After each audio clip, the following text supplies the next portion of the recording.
kasi kapag binuo mo, napiprituhin. Ba't ang ganyan?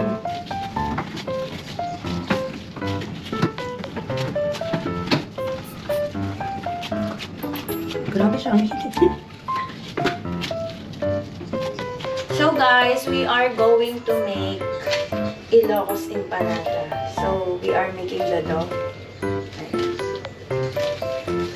So nakikita ko kasi sa FYP ko, nagte-trending. So itatry natin gumawa. At naghanap pa ako ng isang purong Ilocano para gumawa ng empanada. Puro Ilocano ka ba? Oo. Anong tawag talaga dyan? Saan? Dyan, empanada talaga. Oo. Ilocos empanada. Walang Ilocano term na. Wala. Yan talaga. So, minamasa namin yan. Mahirap magmasa namin. Meron na tayong dough. Meron tayong munggo with cabbage.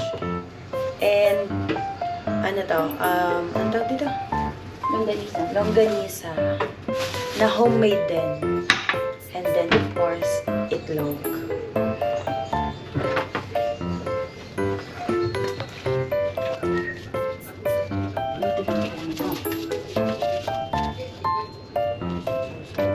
Init yan? Mantika? Hindi ba siya? Kailangan mo i-ano sa mantika para hindi didikit sa...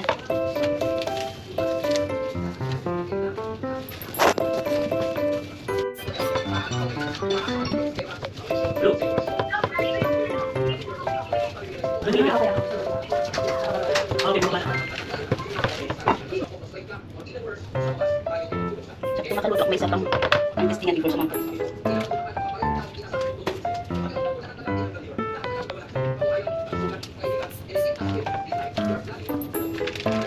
Nabintas sa lagot ito na dati. Dati kasi nga anak. Nabintas sa lagot ito kasi nga. Dati doon nga. Taste good lang eh. Taste.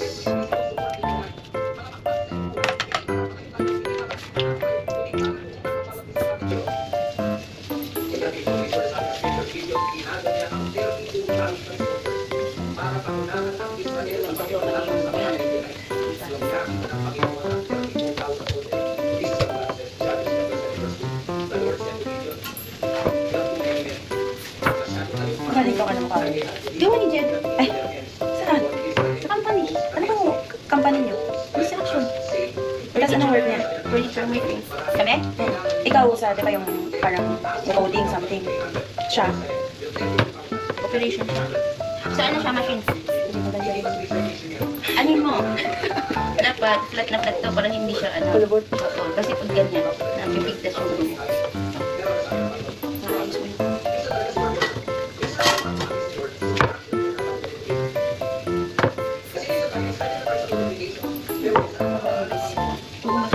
Dito o lagyan. Dito. Dagdagan ko. I-flat mo lang. Kasi magpaano dito. O kapal. I-flat mo lang. Ito pabilog. Sige pa. Ang liit niyan. Gawin mo na. Naka-groups ka mo. Huwag mo masyado lakyan yung bilog mo. Sige pa kasi. Sige pa. Lagyan lang ka. Sige. Dito banda. Tapos, Gitna din daw. mamaya yan. Hit lang muna. Isang buo. Oo. Sa gitna. Oo. Diyan sa may butas.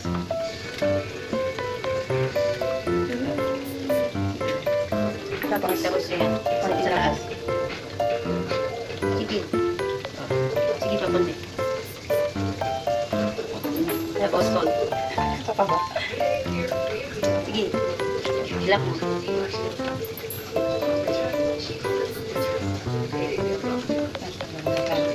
Stupid ko par. Ganun na. Kahit mo.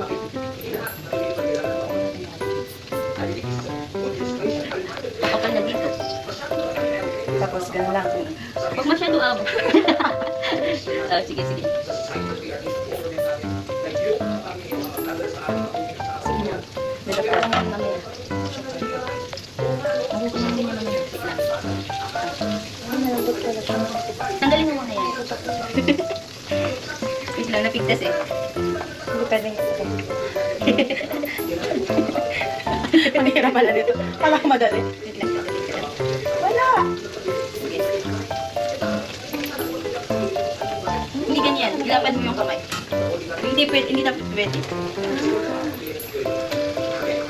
Galing niya. Okay siya. Sige na, pesa pa. Magagawa mo rin yan.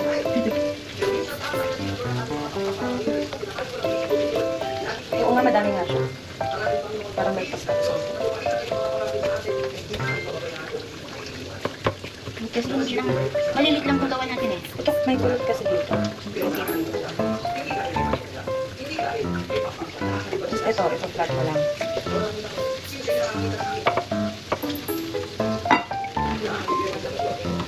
Ano itong plastic mo? Zip. Yung iba, laminate. Ano laminate mo? Walang salary. Cellophane talaga. Ano ba yun? Pang notebook? Hindi ko. Oo, pang libro. Pero gumagawa ka nito talaga sa inyo. Dati. Try ko na din natin. Natutunan mo lang o kakanood ka lang? O ano mo talaga?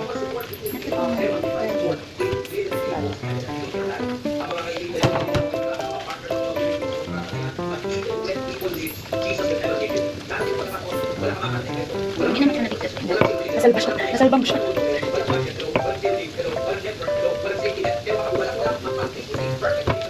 Ikot mo para maikat din.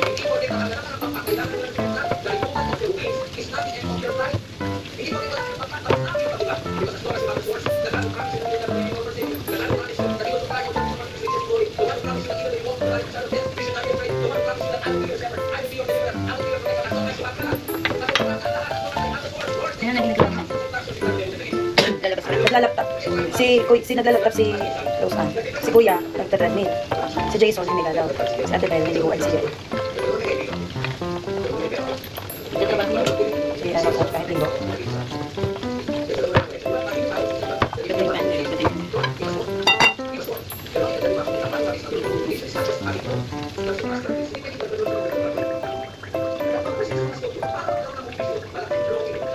Ito na, dagdag pa. Baliktad ka. Ano balikan? Ganito dapat. Mas mataba na. Hindi. Kasi pag ganyan, malilis Konti, siya. oo. Nakatikim na ba natin sa matagal? Bet. Nung pumunta lang kayo, Ano nung time na yun?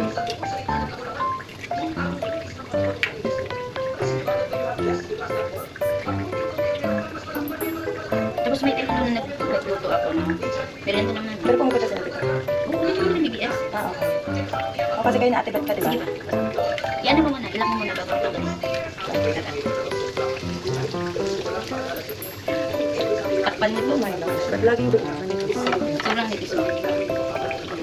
Pag-trade.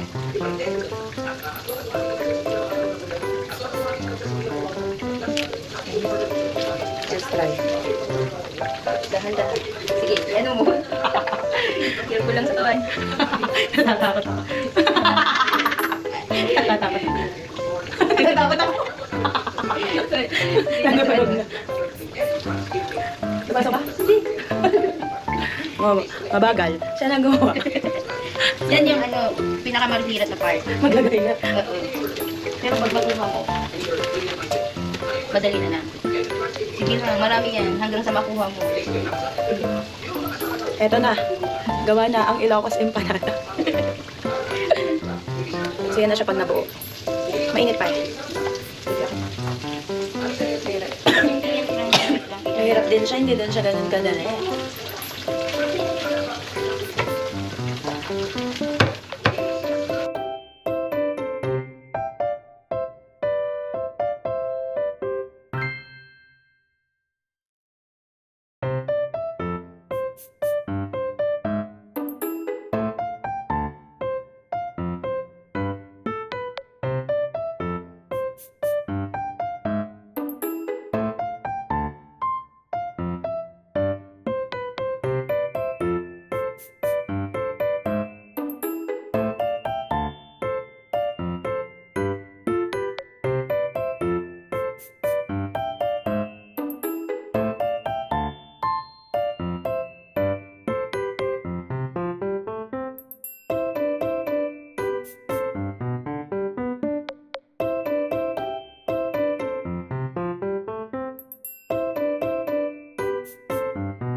dahan. O kailangan patako.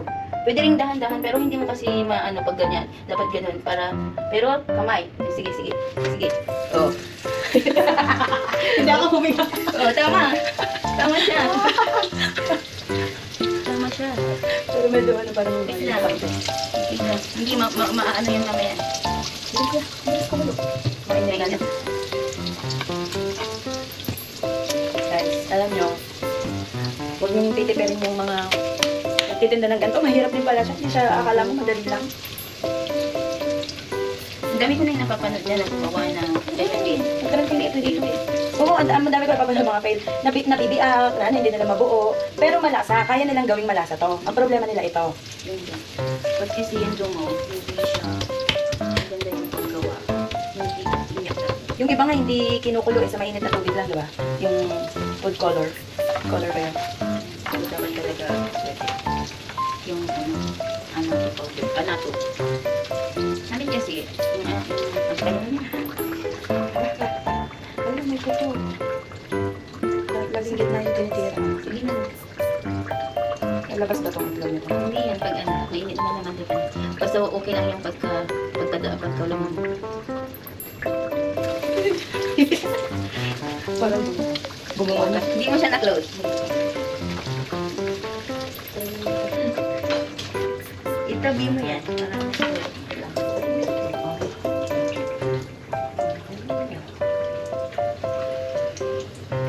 Bumitaw ka ng maayos.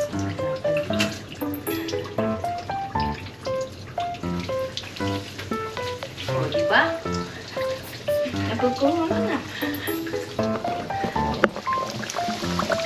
Pero kung nakain niya ng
kaya.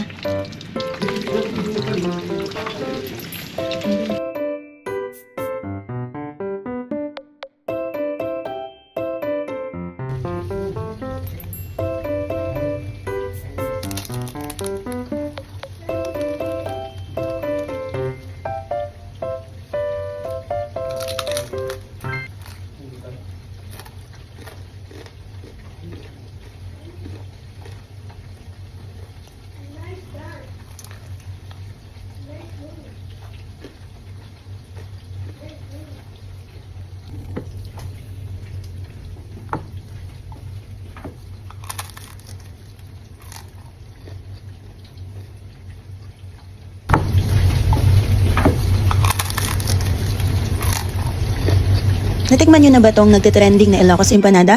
Samahan nyo akong gawin. Syempre, prepare muna tayo ng dough, food coloring at rice flour, i-mix together sa mainit na pan, then imasa hanggang maging smooth ang dough. Off-cam, nag-prepare na rin kami ng ingredients, mix ng repolyo at munggo, sprout, homemade longganisa at egg. Since first time ko gagawin, nagpaturo muna ako kung paano ang tamang paggawa kay Sister Dinah. To the rescue. Kumuha ng tamang amount ng dough, masahin, isawsaw sa mantika, then i-flat gamit ang rolling pin. Pagkatapos ilagay ang mga sangkap at i-shape gamit ang plato.